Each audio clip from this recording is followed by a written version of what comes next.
Now from the Weather Tracker TV Storm Studios, this is your weather today. Here's Chief Meteorologist William Cole. All right, folks, here we go. Right out of the gate on this finally Friday. Again, hopefully everything is starting off well for you. We are coasting into the weekend, but, well, just like the last several Fridays, what do we have to get through before we get to the weekend? We have to get through some active weather. In fact, to hit a severe weather, almost uncanny. But seriously, as we've gone through the spring, almost each and every Friday, what have we dealt with? Again, it is severe weather. We'll talk about that coming up. But this is your Friday afternoon. Take a look at this here. Daytime high right around 91. So it's going to be a hot day. The humidity builds as we go through the day. Heat, humidity, and then we've got a cold front coming in. That's going to be the kicker, if you will, to get rainstorms. And again, that opportunity of severe weather to develop. Notice your rain probabilities here increasing after 2 p.m. So yes, even the evening commute, early evening plans in the Dallas-Fort Worth Metroplex, they do look unsettled. There won't be a wave of rain and storms, but there will be scattered activity around. Again, more on that coming up. But these were your out-the-door temperatures. This is where we started this morning.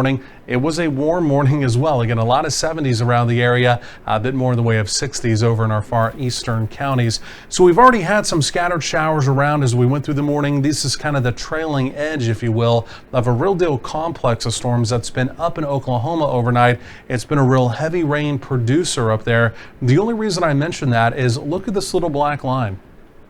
That's what we call an outflow boundary. That is some rain-cooled air that's come out of that complex. It's almost like a mini cold front. Well, as it turns out, as we go through the afternoon, that is also going to be floating around the area. And again, with the heat, the humidity, the instability building throughout the day, this may also give us an opportunity of rain and storms before the actual cold front even arrives, right? So it's going to be a variable forecast.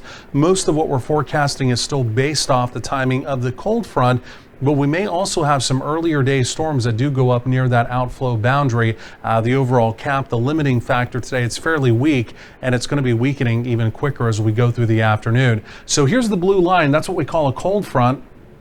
Again, that is also traveling southbound. It's going to be arriving again as we go through the day. The timing on that is around 2 p.m. on the northern sides of the Metroplex. Again, if we don't see anything develop along that outflow boundary, again, after 2 p.m. as a cold front arrives here in the Metroplex, that's when a rain and storm probabilities, they do begin to go up. A lot of red showing up today. This is from the Storm Prediction Center here. This is what they've drawn up for the risk of severe weather. Essentially anything that does form as we go through the day, there would be an opportunity of severe weather, the opportunity of winds to 65 miles per hour. That is my primary concern. And again, hailstones up to the size of $50. The tornado zone is very low, right? There is a tornado zone technically here, but again, I went ahead and put on very low. Again, the winds just not necessarily favorable for tornadic activity. Winds also being very light today at the lower levels as well, right? So one of the things we'll track, it is May after all, but again, if we don't see anything along the outflow boundary, which right now the model not doing much with that,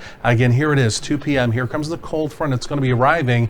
And look at that. We do develop thunderstorms along that. There's your evening commute in the Metroplex. Rainstorms ongoing. Early evening rainstorms ongoing. And then as we get into the latter part of the evening, there goes the activity.